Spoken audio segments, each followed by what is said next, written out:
Iska, bilisan mo! Takbuhan natin si Princess! Sige, Bebang! Takbuhan natin siya! Bebang! Iska! Antayin niyo ako! Wala akong kasama kong umuwi! Bebang! Nandiyan na si Princess! Halika rito sa latambay, Iska! May papakita ko sa'yo!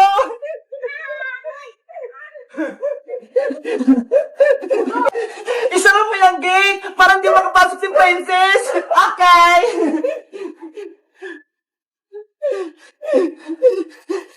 Anong ipapakita mo sa akin, Bebang? Charan! Ang dami ko ng alagang isda, Iska! Wow! Sobrang dami nga, Bebang! Iba-iba yung kulay! Kaya nga tignan mo tong mga to, oh! Kulay gold! Oo nga, no! Iba-iba yung kulay! Kumikinang-kinang pa!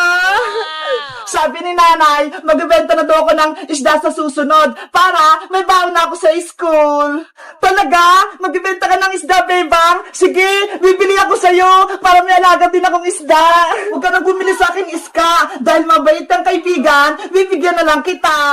Totoo? Wait lang, Iska. Kukuhanan kita.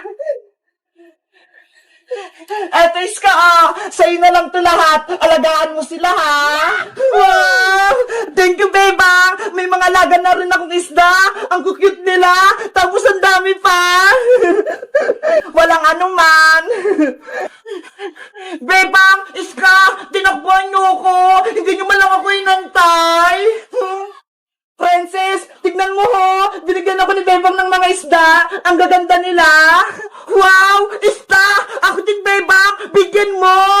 Ayoko na! May kasalanan ka sa akin, Princess! Una, kinain mo yung bawat kong marshmallow. Tapos, inaway mo ako sa school. Sinumbong mo pa ako kay Teacher Santos. Ang sabi mo, nakikipagchismisan ako. Eh, totoo naman nag-usap kayo ni Iska. Sinabi ko lang yung totoo kay Teacher. Dapat, hindi ka nalang nagsumbong, Princess. Ayan tuloy, napagalitan si Bebang. Nang dahil sa'yo, pinatayo ko ni Teacher sa may pintuan. Sorry na, Bebang, hindi na mauulit. Promise, buksan mo na tong gate. Pengi akong isda. Hoy, Princess, nandiyan ka lang pala. Kanina pa kita hinahanap. Ano na naman yun, Bajang? May kasalanan ka sa akin. Tinatawanan mo pa ako, ha? Habang pinapatayo ko ni Teacher Santos, akala mo, palalampasin ko yon? Hindi ko kasalanan kung pinatayo ka ni Teacher. Pumasok ka kasi ng maaga para hindi ka malate. Ay, aba, matapang ka pa rin. Akin ang bag mo. Boyong, bitawan mo yung bag ko. Pag nakuha ko tong bag mo, itatapon ko to para hindi ka na makapasok sa school. Boyong, wag! Naku, si Princess, saka si Boyong, nag-away, Bebang. Hayaan mo lang sila, Iska. Bahala yan si Princess. Akin na yung bag mo, Princess.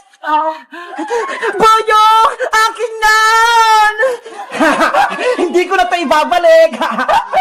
Oh, no!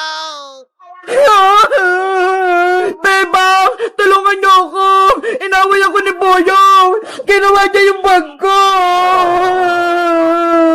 Hello guys! Ako si Bebang! Tutulungan ba namin si Princess? Kahit may kasalanan siya sa akin, mag-comment lang kayo para sa 5-4! Bye-bye! Bebang! Buksan mo itong pinto na CR! Oh, no! Bebang! Kanina ka pa dyan! Lumabas ka na! Nay! Mamaya na po! Tumatay pa ako! Lagot talaga sa akin to si Bebang? May kalokohan na naman! Aling sitang! Tama na po yan! Ate Bebang! Natatakot na po ako! Baka pagalitan ka ni Aling sitang! Huwag kang mag-alala, Emily! Ipagtatanggol kita kay nanay! Bebang! Ano ba? May tinatago ka ba sa akin? Wala po, Nay! Ate Bebang! Umamin na tayo! Para hindi ka paluin ng nanay mo! Pero Emily, para nalasin ko dito ni nanay kapag nakita ka niya dito. Diba? Sabi nga, ayaw ko niyang tumira dito. Mas malulungkot po ako kapag pinagalitan ka ni Aling Sita.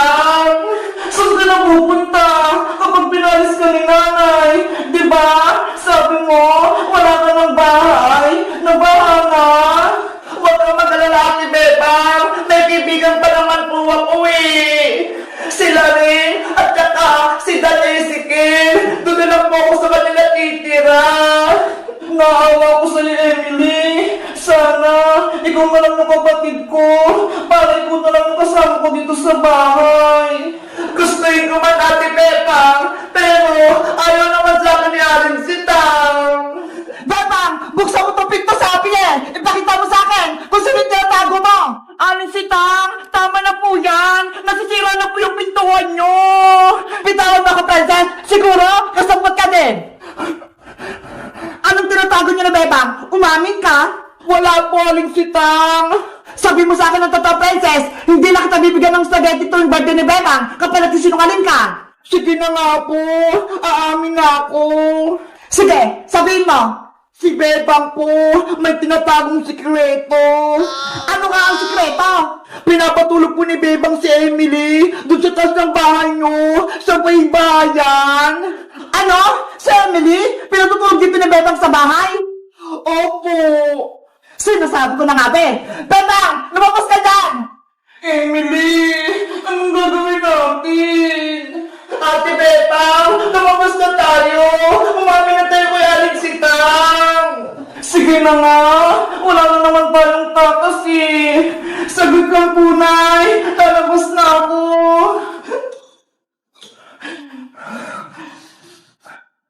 Nay, Aling Sitang! Anong ginawa mo, Bebang? Magpaliwanag ka! Sorry po, Nay. Kung tinago ko si Emily dun sa taas, pinatulog ko pa siya, kahit ayaw niyo po. Aling Sitang, sana, mag niyo pong pagalitan si Ate Bebang. Wala naman po siya kasalanan eh. Pasensya po, kung kay Ate Bebang po ako humingi ng tulong, para meron po akong matuluyan. Yun pala, hindi niyo po ako tanggap.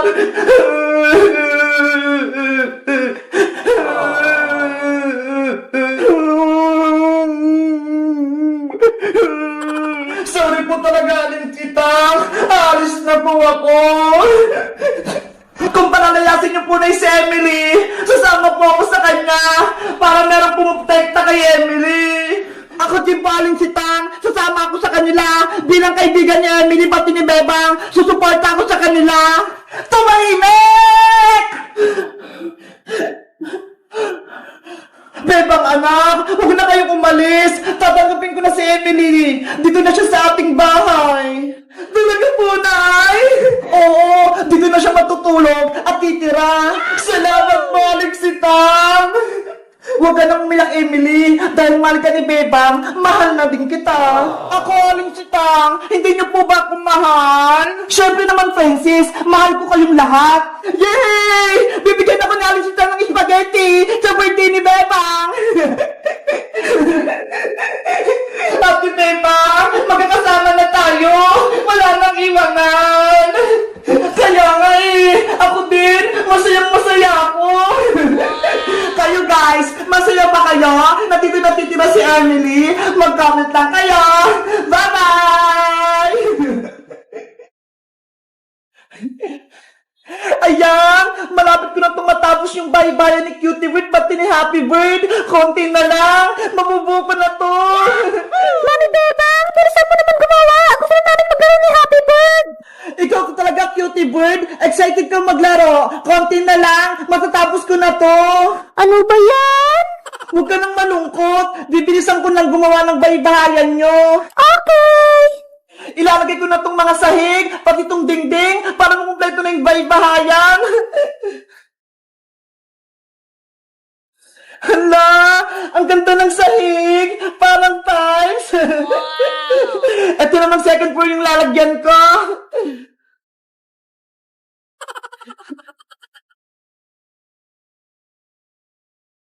Sunod naman, etong terrace. Ayan! Mami Bebang, pwede na ba kami dyan sa loob? Mamaya na, Cutie Bird, hindi pa siya tapos. Gusto ko na maglaro kasama si Happy Bird. Eto na, tatapusin ko na. Ilalagay ko na tong mga dingding para may harang yung bahay nyo. Eto, para to sa first, second floor pala to.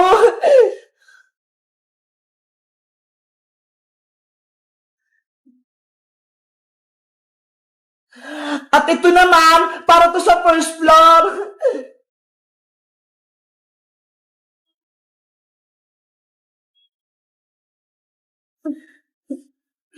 Ito, sa first floor din to.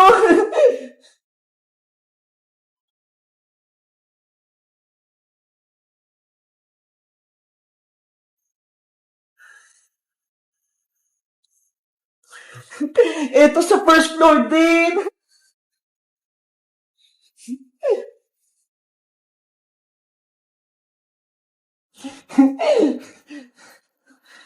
At ito naman, dito na to sa may second floor.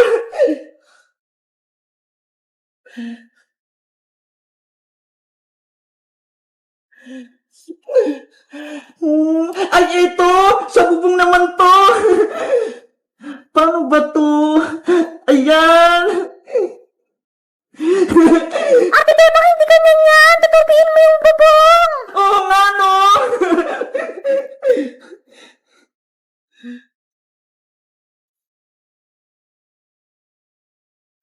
Ayan! Mami Bebang, pwede na ba kami dyan sa loob? Ops! Last na lang, cutie bird! Ilalagay ko na lang itong mga gamit niya para maganda yung love ng baybayan niya. Okay po. Etong bathtub, tsaka tong bowl sa may CR to.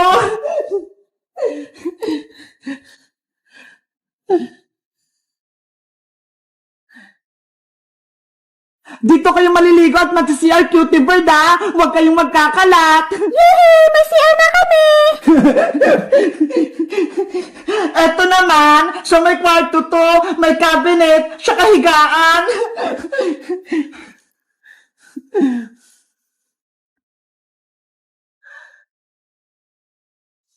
Wow! Ayan! Ito, saan naman kaya to? Ay, alam ko na! Sa sala to!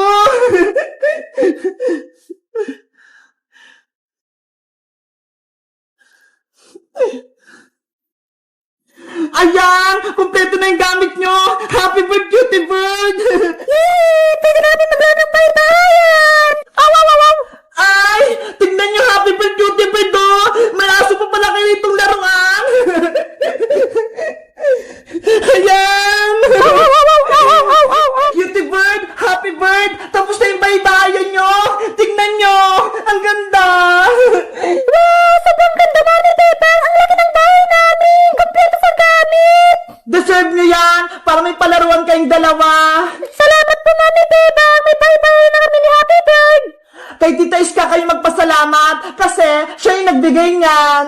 Kaso, wala po si Tita Iska eh. Nasa Hong Kong.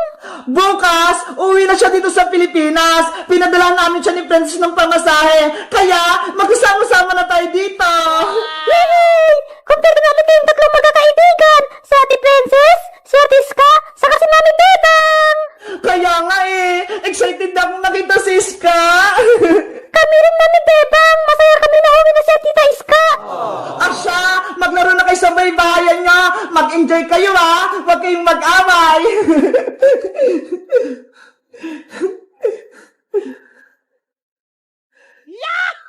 Ayan. Thank you, Mami Bebang. Ang saya-saya namin ni Happy Bird. You're welcome! Guys, may masaya akong balita. Si Iska, uwi na rin buko sa Pilipinas.